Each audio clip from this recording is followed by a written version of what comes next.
everyone! So today I just want to talk a little bit about my short story that got published, Slowing Down. It's really exciting for me because this is my first story to be published by like a genuine publisher. You know, like I have been published by some like children's competitions, but this is, you know, a level up. So I'm absolutely delighted by it.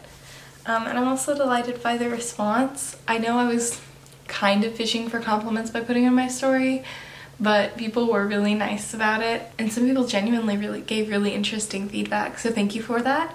If you haven't read it, this will probably be spoilers. It's only 1,000 words long. It will take you 5 minutes to read, so link in the bio. Be right back. Alright, so now that you've read it, I guess I want to talk a little bit about how it came to be. So I was sitting in Spanish class. I remember this.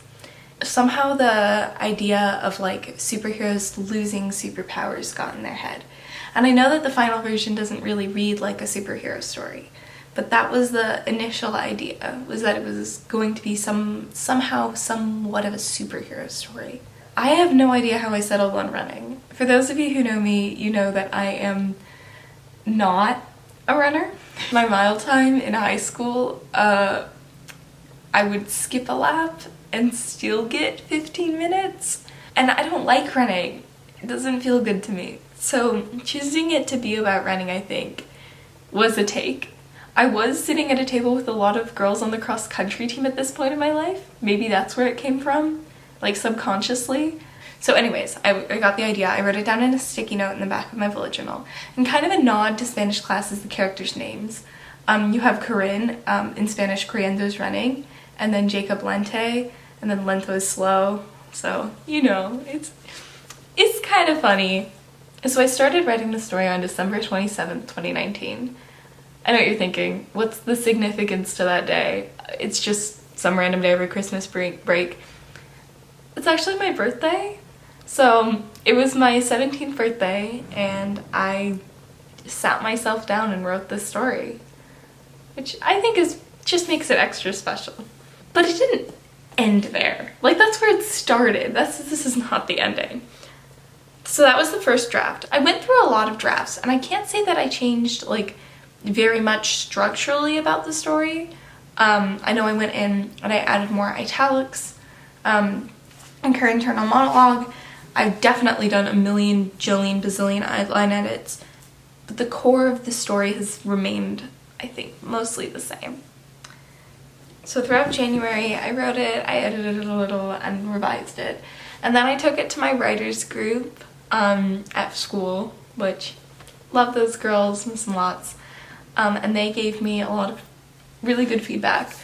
The one feedback note that I got over and over and over and over again on this story that I never took is that I should make it longer. So you know what I did? Instead of making it longer, I did the exact opposite. I wanted to submit this story to a 1,000-word story contest, and this was in 2021, I think. This was in probably January 2021. So at this point it was about like 1,500. So I just cut 500 words from it, and I like that version better. I think the version that got published was about 998 words, and it makes sense. Did I win that contest? Absolutely not. Am I still happier with that version than the longer version? Yeah, I am. So now the question is, okay, so you've revised the story a lot. It's been in the works for almost 2 years. How did you get it published? And the answer is, I submitted it a lot and I got rejected a lot. This story was rejected 17 times until it got published. 17 rejections, while kind of a lot, isn't unusual for a story. I have several stories in triple digits right now. I've just been submitting this one for the longest. But I'm so happy that it finally got published, that someone decided that the editors at Wildwood decided that it was good enough to be featured on their website, enough to pay me $10 for it, which I know isn't anywhere close to pro rates, but guys, I sold the story. It's my first sold story. It's so exciting. I'm looking forward to seeing what else gets picked up and published so that I can brag about it to you guys as well.